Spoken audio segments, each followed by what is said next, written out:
देश का भविष्य कहे जाने वाले युवा आज सड़कों पर हैं और सड़कों पर छाया हुआ है पुलिस का धुआं, लाठियां और चीख पुकार। मामला है पेपर लीक का, लेकिन बहस अब केवल धांधली तक सीमित नहीं रही। जंतर मंतर से उठी चिंगारी अब संसद के गलियारों से होती हुई प्रधानमंत्री आवास के दरवाजे तक पहुंच चुकी है। कल जंतर मंतर पर सीजेपी के विरोध प्रदर्शन पर हुए लाठीचार्ज ने पूरे देश में सियासी भूचाल ला दिया। सड़क से लेकर संसद तक गूंज एक ही है, जुल्म बंद करो, जवाब दो। नेता प्रतिपक्ष राहुल गांधी जब प्रधानमंत्री आवास के बाहर धरने पर बैठे तो उन्हें पुलिस ने जबरदस्ती उठाकर हटा दिया। संसद के अंदर शिक्षा मंत्री धर्मेंद्र प्रधान के इस्तीफे की मांग को लेकर हंगामा इतना बढ़ा कि कार्यवाही ठप हो गई। और इसी मुद्दे पर हम विस्तार से बातचीत करेंगे और जानेंगे कि आखिर क्या हल निकल रहा है। पवन दीक्षित जी हमारे साथ में जुड़ चुके हैं, विकास पांडे जुड़ चुके हैं, बीजेपी के नेता मनीष शर्मा राजनीतिक विश्लेषक जुड़ चुके हैं। सभी मौजूद मेहमानों का बहुत बहुत स्वागत आज की हमारी इस चर्चा में। शुरुआत हम विकास पांडे जी के साथ कर लेते हैं। विकास जी बहुत स्वागत। विकास जी, मुझे लग रहा है कि ऐसा एक उड़ता तीर था जिसे सरकार ने खुद पर ले लिया, जो धर्मेंद्र प्रधान की ओर जा रहा था। युवा और अन्नदाता बहुत अहम चीज होते हैं, बहुत अहम वर्ग हैं, देश का भविष्य कहलाते हैं युवा, लेकिन उनकी बात नहीं सुनी गई। एक आंदोलन जो इतना बड़ा शायद कभी होता ही नहीं, विपक्ष पर जो आरोप आप लगा रहे हैं राजनीति करने का, रोटियां सेकने का, वो मौका उसे कभी मिलता ही नहीं अगर आपने खुले हाथों न दिया होता। क्या युवाओं की बात सुनना ठीक नहीं है? विकास पांडे जी। गरिमा जी बहुत बहुत धन्यवाद पहले तो आपका।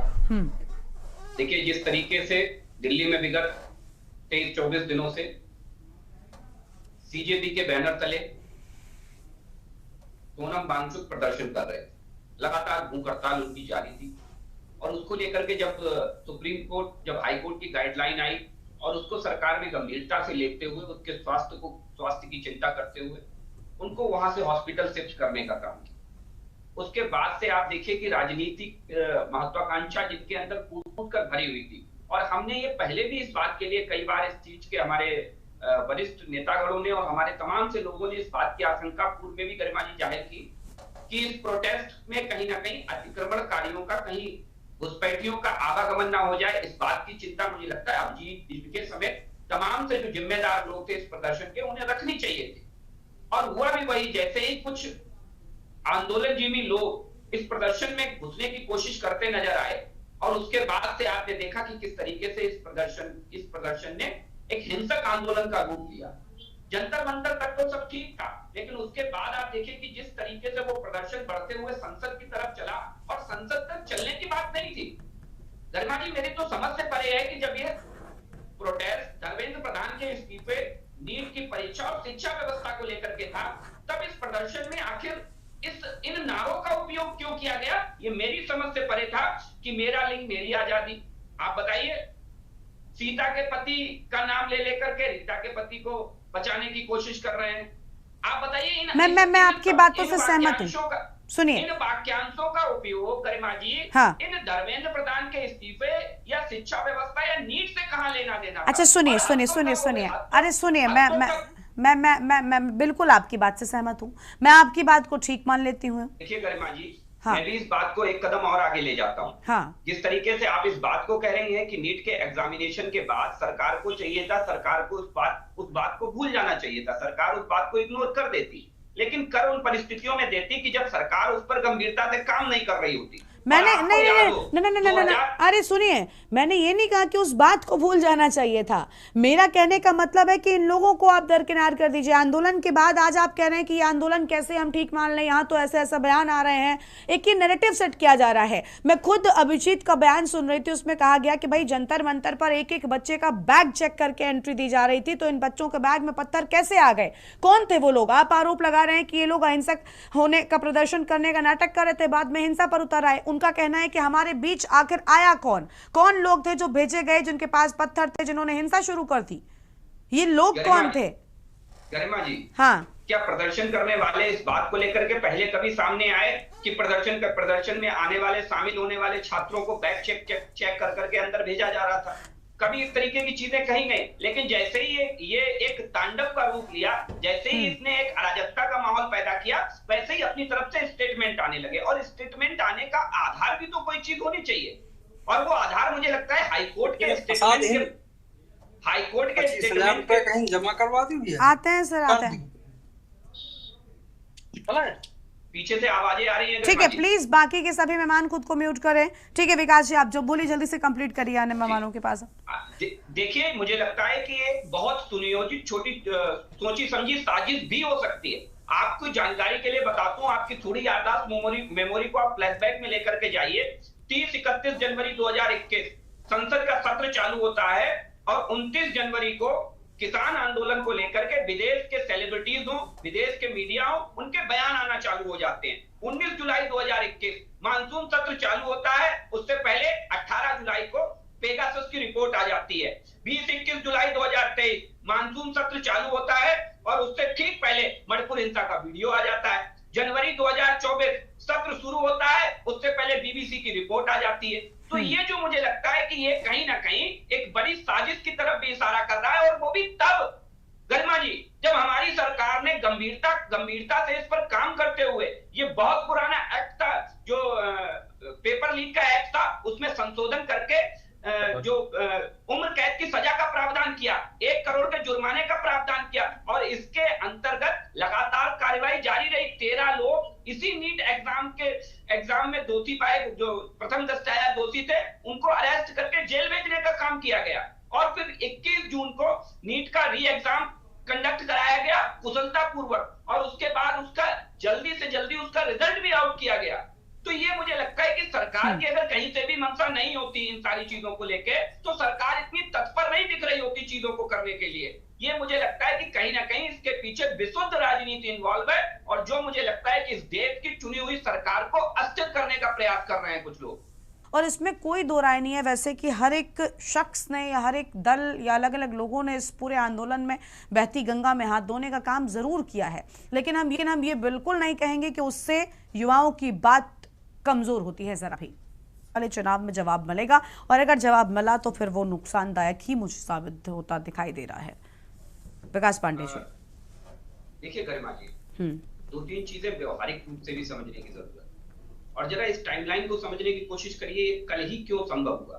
क्योंकि परसों जो आंदोलनकारी छात्र थे, उनमें से कुछ छात्र आकर के जेपी नड्डा जी से मिले, और मुझे लगता है कि इसके बाद जिस तरीके की स्थितियां पैदा होने की संभावना थी, वो एक विशेष तबका, जिसे हम लोग अक्सर हमने कहा है कि घुसपैठियों से सावधान रहने की जरूरत थी, उन लोगों को मुझे लगता है कि वो चीज समझ में आने लगी कि हो सकता है कि इस आंदोलन से बीच का रास्ता निकल आए और जाकर के ये आंदोलन अब समाप्त होने की ओर चला जाए। इसलिए उस आग में घी डाल करके उसे और उत्साहित किया गया, और इसका प्रमाण है इस बात का। देखिए, मैंने ऐसे ही नहीं कहा था आपसे कि उस मंच से इन वाक्यांशों का क्या संबंध है धर्मेंद्र प्रधान जी से और शिक्षा नीति से, इन वाक्यांशों का क्या संबंध है। तो ये मुझे लगता है कि जो लोग घुसपैठियों के रूप में जिन्हें हम चिन्हित करके लगातार इंगित करने का काम कर रहे हैं, ये उनके मुझे लगता है बीच की बात। दूसरी चीज, राहुल गांधी जी से मिलने की जितेंद्र सिंह जी मिले, और जितेंद्र सिंह जी ने राहुल गांधी जी से प्रस्ताव रखा, क्या संसद में हम इन सारे विषयों पर चर्चा करने के लिए तैयार है? आप चाहे नीट यूजीसी को लेकर के, शिक्षा को लेकर के आप चर्चा करिए, संसद में हम इसको लेकर के तैयार है।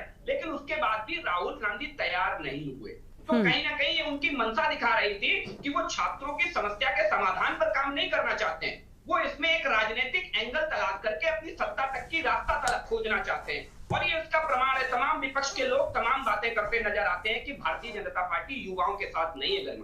गरिमा जी, मैं विनम्रता से कहता हूं, पिछले 2-3 दिनों के अंदर 2 तस्वीरें इस देश में देखी। एक तस्वीर जंतर मंतर की तस्वीर थी, जहां कुछ हमारे भोले वाले छात्रों को गुमराह करके कुछ लोग उनका राजनीतिक इस्तेमाल करने पर आमादा थे। इसके उलट एक तस्वीर हमारे देश ने और देखी, और वो तस्वीर थी इस देश की पहली प्राइवेट कंपनी की, जिसका नाम है स्काई रूट एरोस्पेस कंपनी, और उसके कुछ युवा वैज्ञानिकों ने एक विक्रम 1 नाम से एक जो ऑर्बिटर था, उसको प्रक्षेपित करने का काम किया, सफलतापूर्वक प्रक्षेपित किया। वो भी ठीक है, आती हूँ पवन जी, मैं आती हूँ आपके पास। हाँ, पवन जी को हंसी लग रही है, हंसी इसलिए लग रही है कि इनके नेता राहुल, अरे आप हमारा काम कर रहे हो भैया, आप हमारे एजेंडा वेतन है कि इस डिबेट के पार्टों को आप जरूर अपने दोस्तों में ठहरेंगे। आपने सारे की सारी पवन चीजों जी को और लेकर विकास किया पांडे है। जी, संसद में जाने से क्यों पवन जी और विकास पांडे जी, प्लीज आप दोनों प्लीज आप लोग एक एक करके बोलिए।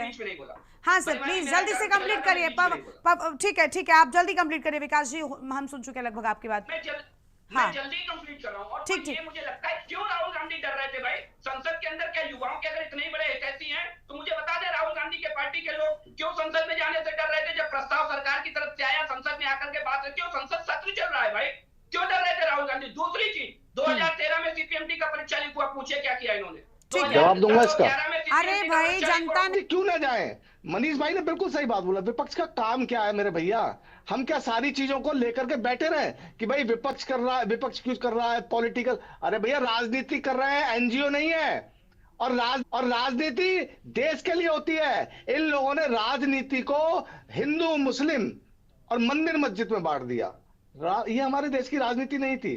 अगर ये लोग जिस गंदगी से लेकर के चल के आए हैं, ये ठीक है। पाखंडी हमने कहलवाया था। हिंदू मुस्लिम शब्द कहां से आ गया? जो छात्र है वो छात्र है, और हिंदू मुस्लिम की राजनीति आपने आज यहाँ चालू कर दी। चलिए ठीक है ठीक है ठीक है। अभी हो एक दुनिया में एक नाम रहेगा, अल्लाह का नाम रहेगा। किसने कहलवा दिया था? कि कांग्रेस पार्टी ने कहलवा दिया था, इसीलिए कि हिंदू मुस्लिम का टैग ले सके। अरे भाई हम उन बयानों पर बात धर्मेंद्र प्रधान तक था। और क्या एक बात बताइए, क्या ऐसा हुआ नहीं कि इससे पूर्व में जब अलग अलग विभागों में या मंत्रालयों में कहीं गड़बड़ी हुई, कोई रेल हादसा हुआ, तो क्या रेल मंत्री ने इस्तीफा नहीं दिया? क्या ऐसा देश में हुआ नहीं था? और क्या होना नहीं चाहिए था? आप बस इतना बताइए।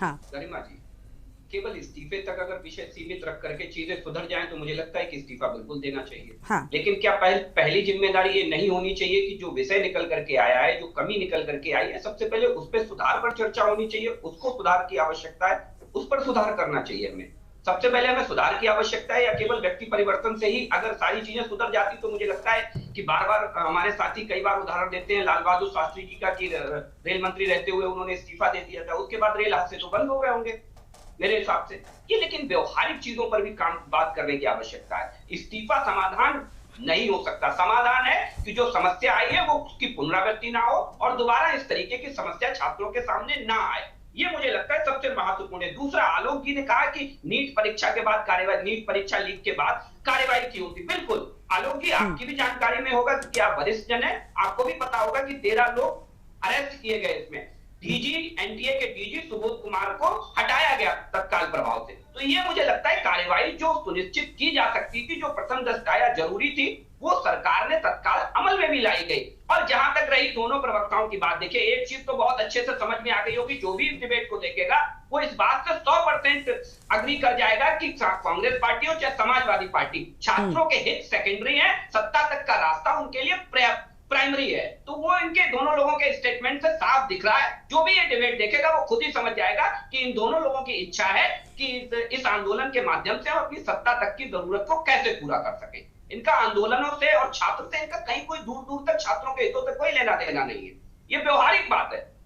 तो मुझे लगता है कि कहीं ना कहीं सरकार अपनी तरफ से गंभीरता से इस पर लगातार प्रयास कर रही है। ऐसा नहीं कि उसने प्रयास करते हो, क्योंकि 21 जून को हमने परीक्षा संपन्न कराई और जल्द से जल्द हमने उसका रिजल्ट भी आउट करके दिया। वो इसीलिए कि जो छात्रों को परेशानी हुई, जो समस्या हुई, उसका समाधान हम जल्दी से जल्दी छात्रों तक पहुंचा